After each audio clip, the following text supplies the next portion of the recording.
Friends, எப்படி இருக்கீங்க? சரி, உங்களுடைய குவாரண்டைனை யூஸ்ஃபுல்லாக நீங்கள் பிரயோஜனப்படுத்திருக்கீங்கன்னு நினைக்கிறேன். அநேக ஆண்டுகளுக்கு அடுத்த காரியங்களை நீங்கள் லேர்ன் பண்ணிட்டு இருக்கீங்கன்னு நினைக்கிறேன். ஓகே, போன டைம் ஜீவ தண்ணீர்ங்கிறதான ஒரு கான்செப்டில் நம்ம உங்களை மீட் பண்ணோம். இன்னைக்கு அத்திமரம், சகையும் இந்த காரியங்களை குறித்து நீங்கள் நிறைய பேர் கேள்விப்பட்டிருப்பீங்க, சிலதில் கேட்டிருப்பீங்க. பாசிரம் இப்போ இவரை பார்த்து நம்முடைய வாழ்க்கையில் என்ன காரியத்தை நம்ம கற்றுக்கலாம், நம்ம வாழ்க்கையிலே ஆண்டவரை இன்னும் எப்படி நம்ம நெருங்கி இன்னும் கிட்டி சேரலாம்னு சொல்லி நம்ம பார்க்கணும். சரிங்களா? ஃபர்ஸ்ட் நம்ம ஒரு மரத்து பக்கத்தில் இருக்கோம். அந்த மரத்துடைய உண்மையான அழகு, இதனுடைய பயன், இதனுடைய இலைகளை எவ்வளோ அழகா இருக்குன்னு இப்போ பார்க்க போறீங்க. ஆமா,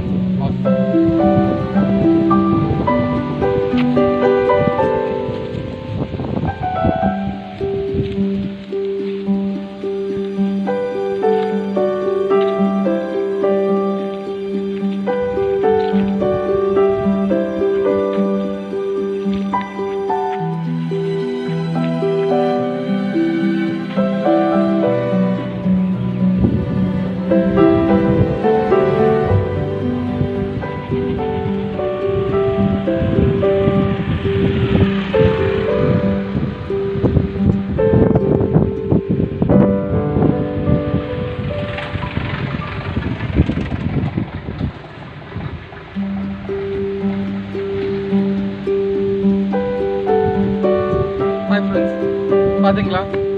சூப்பராக இருந்துச்சுல இது மரம். இது பார்த்தீங்கன்னா நல்ல ஒரு அழகான ஒரு மாமரம். இது நம்ம ஊரில் இருக்கிற மாமரம். இல்லை அருமையான இலைகள், பழங்கள், அருமையான பழங்கள் வரும், அருமையான கிளைகளை பார்க்கிறோம். ரொம்ப அழகாக இருக்குது இந்த மரம். இதே நம்முடைய இந்திய தேசத்தில் இருக்கக்கூடிய ஒரு அருமையான மரம். இதே போல தான் எரிகோ பட்டணத்தில் ஒரு அருமையான ஒரு மரம் இருந்துச்சு. அதுதான் அத்தி மரம். ரோடு பார்த்தீங்கன்னா இது ஒரு அருமையான ஒரு ரோடு இருக்கு. இது ஒரு அருமையான ஒரு கிராமத்துக்கு போகக்கூடிய ரோடு. பார்த்தீங்கன்னா நல்ல ஒரு சூப்பரான ஒரு ரோடு இருக்கு. இது வழியா ஒரு கிராமத்துக்கு போகலாம். ரெண்டு சைடும் அழகான மரங்களை அரசாங்கம் வச்சிருக்காங்க.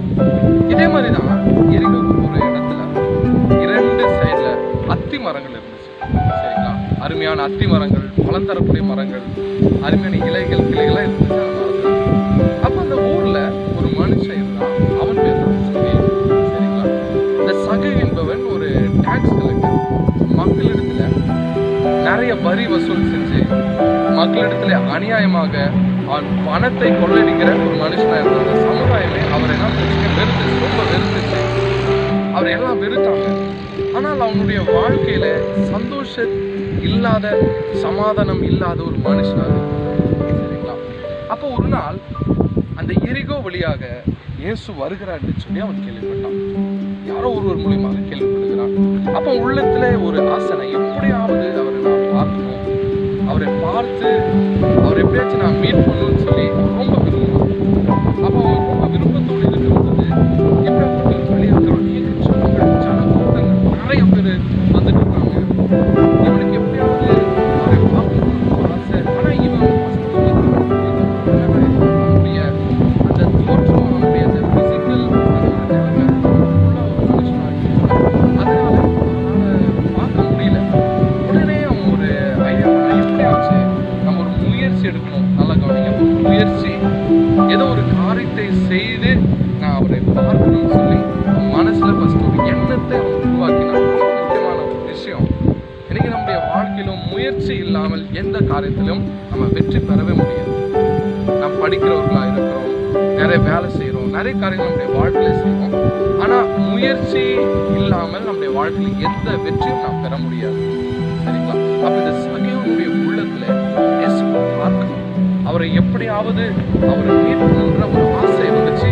ஆனா அவனுடைய அந்த உடம்பினுடைய வாகு அவன் குள்ளனா இருந்த அப்படின்னாலே அது அவனுக்கு ஒத்துழைக்கல. இன்னைக்கு நம்முடைய வாழ்க்கையிலும் அநேக விஷயங்கள் ஆண்டவரோடு நெருங்கி வருவதற்கு நமக்கு ஒத்துழைக்கிறது இல்லை.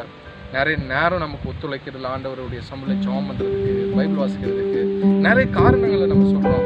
எனக்கு டைம் இல்லைங்க, எனக்கு வேலை இருக்கு, நான் படிக்கணும், எனக்கு ஆன்லைன் கிளாஸஸ் நடந்துட்டு இருக்குன்னு நிறைய காரியங்களை நம்ம சொல்லுகிறதை பார்க்கணும். ஆனா காரணங்களை சொல்லும் பொழுது நாம் ஆண்டவரை ஒருபோதும் பார்க்க முடியாது. இந்த சகையும் ஒரு முயற்சி எடுத்து அவன் அங்கிருந்து எப்படியாப்பட்ட ஒரு அழகான ஒரு மரத்துல அவன் ஏற ஆரம்பிச்சான். அவன் ஒரு முயற்சி எடுக்கிறான்.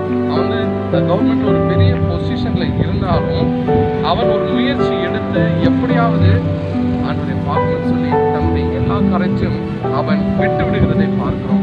அவனுடைய பெருமை, அவனுடைய அந்த பதவியினுடைய அந்த பெருமை எல்லாத்தையும் அவன் உதறி தள்ளுகிறதை பார்க்கிறோம். இன்னைக்கு நம்முடைய வாழ்க்கையில பெருமை இருந்துச்சுன்னு வைங்க, ஒருபோதும் ஆண்டவரை தரிசிக்க முடியாது, ஆசீர்வாதங்களை பெற முடியாது.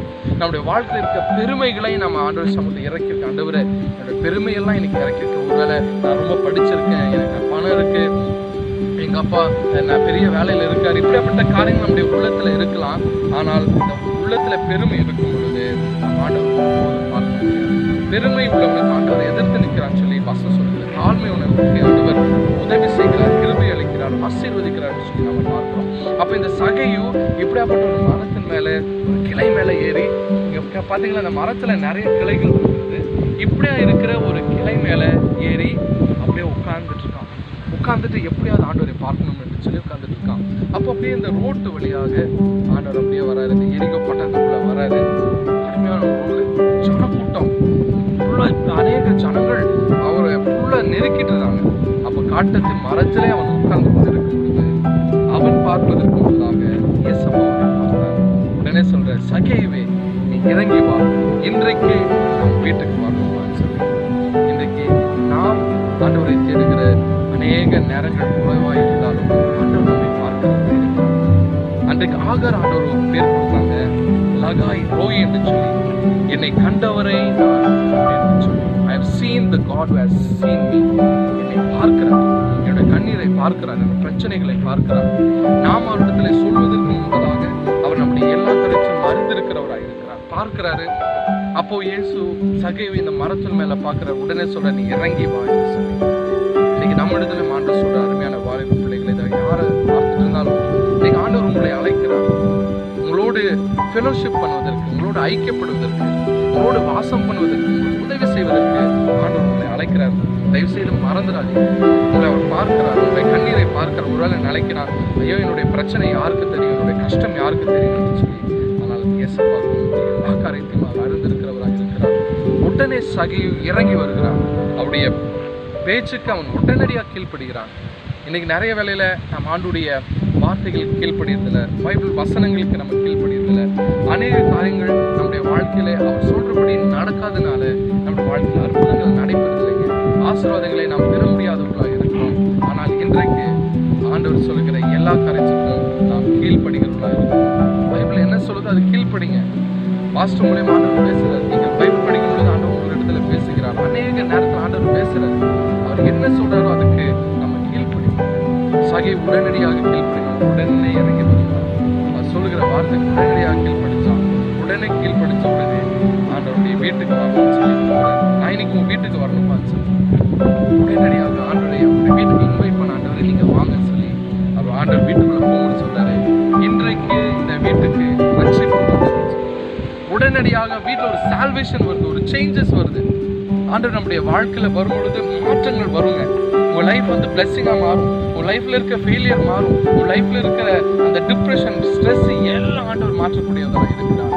ஆண்டவருடைய சம்பளம் சொல்ல, ஆண்டவரை நீங்க உள்ளத்துல வாங்க, நீங்க வீட்டுல வாங்க. நிறைய பேர் வீட்டுல பிரச்சனைகளை பார்க்கணும், அப்பா அம்மா பிரச்சனைகளை பார்க்கணும், வீட்டுல கஷ்டம் இருக்கு. இன்னைக்கு இந்த நிறைய பேரோட வீட்டுல அப்பா அம்மாவுக்கு வேலை இல்லாத சூழ்நிலை, பண கஷ்டங்கள் இருக்கிறது. இப்படி இருக்கிற சூழ்நிலை நீங்க சொல்லுங்க, ஆண்டவரை என் வீட்டுக்கு நீங்க வாங்க, ஆண்டவரை என் உள்ளத்துல நீங்க வாங்கன்னு சொல்லி ஆண்டவரத்துல கேளுங்க. உடனடியாக சகையனுடைய வாழ்க்கை டோட்டலா சேஞ்ச் ஓவர் ஆகுது.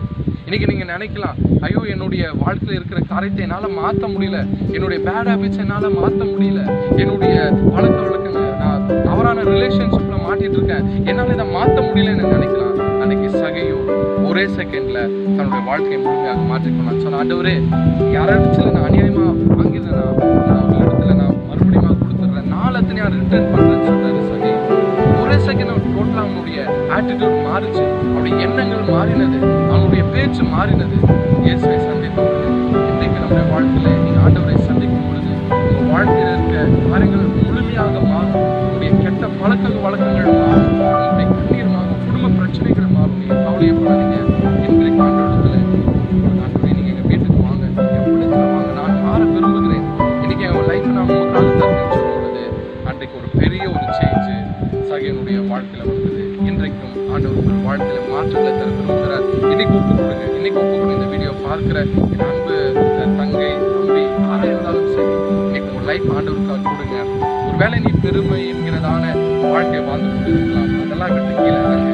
ஆண்டவரை பார்க்கும்படியாக உடைய எல்லா காரையும் விட்டு முயற்சி பைபிள் வாசிக்க ட்ரை பண்ணுங்க, ப்ரேயர் பண்ண ட்ரை பண்ணுங்க. ஆண்டவருடைய காரியங்களை செய்ய ட்ரை பண்ணுங்க. ஆண்டவர் கட்டாயமாக உங்களை ஆசீர்வதிப்பார். இந்த வீடியோ கட்டாயமாக உங்களுக்கு யூஸ்ஃபுல்லாக இருந்திருக்கும்னு நினைக்கிறேன். ஆண்டவர் கட்டாயமாக உங்கள் வாழ்க்கை